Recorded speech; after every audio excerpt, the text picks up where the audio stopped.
Now, tapping on the layers icon, we are going to add a new layer. To do that, tap the plus sign.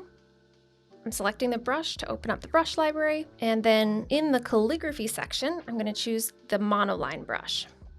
With this mid-teal color, my brush size set to about 20%, we can draw in a mountain shape. So for this, I want to draw a crisp geometric shape that I can fill with color.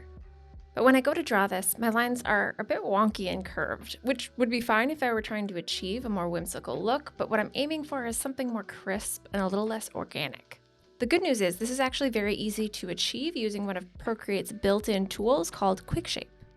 So I'm going to use two-finger tap to undo this, and then, this time when I draw the mountain, instead of lifting my pencil at the end, I'm just going to draw the rough shape and keep my pencil touched to the screen until the polyline notification appears at the top. Now, still keep my pencil to the screen.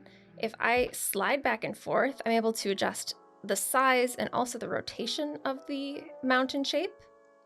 And then when I release, you'll see this notification pops up with the option to tap Edit.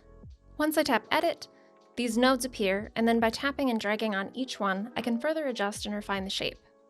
This is a really helpful way to achieve more precision in your work.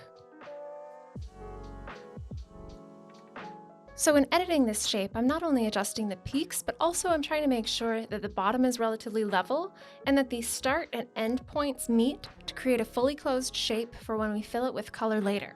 When finished, tap outside the shape to exit editing mode. Now with our shape drawn, in the next section we'll learn to fill this with color with a super easy shortcut.